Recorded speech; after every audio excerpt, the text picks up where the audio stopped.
اگر آپ ہندو ہیں، عیسائی ہیں، سکھ ہیں، مسلمان یا بدھ مت یا لا مذہب ہیں، دل میں خواہش ہے کہ منزل تک پہنچ جائیں، دین فطرت تک رسائی چاہتے ہیں، اپنی اصل منزل کو پانا چاہتے ہیں، تو فانی فی اللہ ہو جائیے، مٹ جائیے، ڈوب جائیے، فنا ہو جائیے، اپنے خالق حقیقی کی چاہت میں جو واحد یکتا تن تنہا مالک و وارث بھی ہے اور بادشاہ عظیم بھی، اسی کے قبضہ قدرت میں موت و حیات کی چابی ہے، اسی کے ہاتھ میں ہے رزق سارے جہاں کا، وہی تمام مسائل کا حل جانتا ہے، وہی ذرے ذرے کا حکمران ہے۔ ذکر قلبی کے 3 مراحل ہیں۔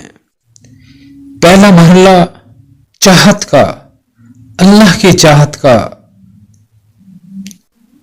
اس کے طلب کا، رونا، سسکنا، سسک کے بلکنا، جس دم غافل اس دم کافر، اپنے رب، اپنے پیارے اللہ کی یاد میں مر مٹنا، فنا ہو جانا، ہر وقت اسے اپنی یادوں میں بسائے رکھنا۔ جب اللہ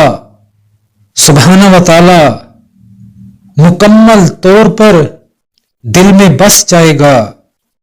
تو دوسرا مرحلہ شروع ہوگا۔ دوسرا مرحلہ اپنے قلب کی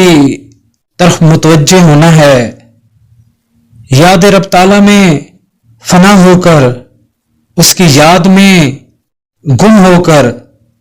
دل پر نظر پڑے تو ذکر قلبی اللہ اللہ خود بخود جاری ہونے لگے، اٹھتے بیٹھتے چلتے پھرتے ہر وقت ہر آن دل خود بخود اللہ اللہ کرنے لگے۔ تیسرا مرحلہ ذکر اللہ اللہ قلب سے نکل کر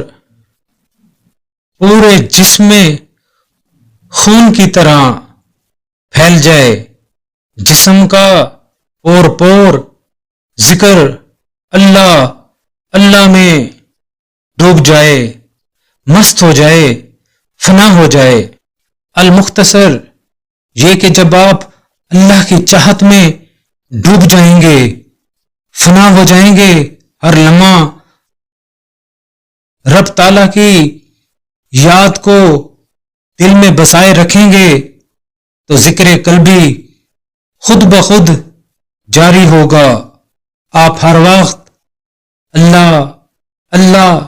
کا باطنی ورد کرنے لگیں گے اور آخری مرحلے میں ذکر اللہ اللہ پورے جسم میں پھیل جائے گا اور آپ مقام خاص کو پا لیں گے۔